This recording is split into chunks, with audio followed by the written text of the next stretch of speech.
గణతంత్ర దినోత్సవ వేడుకలను జరుపుకునేందుకు మనం సిద్ధమవుతున్నాం.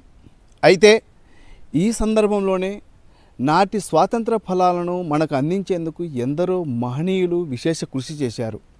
అయితే మన ప్రకాశం జిల్లాలో నాటి స్వాతంత్ర సంగ్రామానికి చరిత్రకు సాక్ష్యంగా ఉంది ఇక్కడ దేవరంపాడులోని విజయస్తూపం. అదేనండి, ఉప్పు సత్యాగ్రహం సమయంలో ప్రధాన కీలక పాత్ర పోషించి టంగుటూరి ప్రకాశం పంతులు మన ఆంధ్రప్రదేశ్ రాష్ట్ర మొట్టమొదటి ముఖ్యమంత్రి ఉప్పు సత్యాగ్రహంలో పోరాటం చేసి చివరకు విజయాన్ని అందుకున్నారు. అందుకు మహనీయులు డాక్టర్ బాబు రాజేంద్ర ప్రసాద్ ఈ యొక్క దేవరంపాడులో విజయస్తూపాన్ని సైతం ఇక్కడ ఆవిష్కరించడం జరిగింది.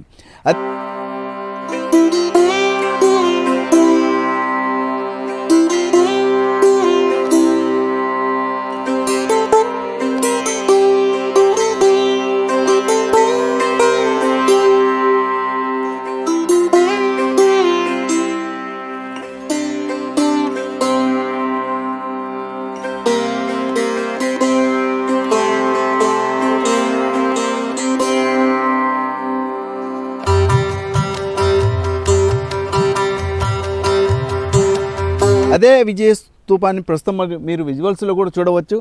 నాటి విజయానికి అంటే ఉప్పు సత్యాగ్రహం చేపట్టిన సమయంలో నాటి విజయానికి నిదర్శనంగా నాడు గాంధీజీ మహాత్ముని యొక్క విగ్రహాన్ని ఆ యొక్క విజయం స్తూపం పైన ప్రతిష్ఠించి ఈ యొక్క దేవరంపాడు వద్ద ఏర్పాటు చేయడం జరిగింది.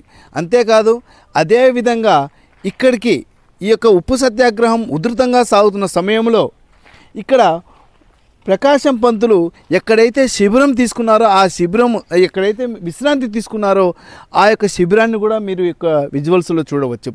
ఇలా ప్రకాశం జిల్లాలోని ఈ యొక్క దేవరంపాడు విజయస్తూపము స్వాతంత్ర సమరంలో ఎంతో కీలక పాత్ర పోషించింది.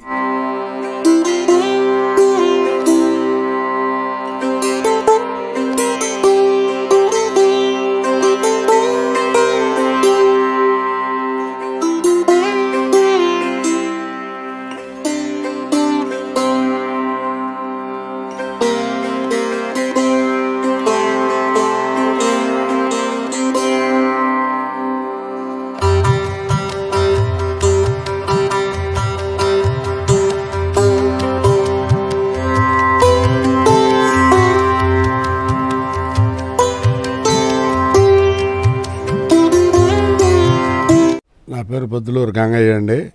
మాది బొద్దులూరు వారిపాలెం. ప్రకాశం పంతుల భవనం దగ్గర ఉంటాము. మా పొలాలు ఉన్నాయి అక్కడ.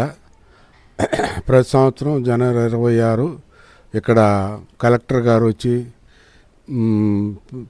ఫంక్షన్ చేసుకుంటుంటాము. ఆడ నుంచి జలం వెంగళరావు గారు వచ్చారు ఒకసారి. పోతే ఫస్ట్లో ఉప్పు సత్యాగ్రహం చేశారు ఇక్కడ. ఉప్పు సత్యాగ్రహం చేసినప్పుడు మహాత్మా గాంధీ గారు కూడా వచ్చారు. ఆడ నుంచి బాబు రాజేంద్ర ప్రసాద్ గారు కూడా వచ్చారు, రాష్ట్రపతి గారు వచ్చి మాకు ఇక్కడ ఇది చేస్తుంటారు. ఇక్కడ ఫంక్షన్ చేశారు. ఇప్పుడు కూడా ఈ చుట్టుపక్కల గ్రామాల వాళ్ళందరూ అక్కడికి వచ్చిపోతుంటారు, చూసిపోతుంటారు, స్తూపం చూసి వెళ్తుంటారు. అటువంటి విజయస్తూపం మాకు ఇక్కడ ఉండటం చాలా గర్వకారణంగా ఉంటుంది.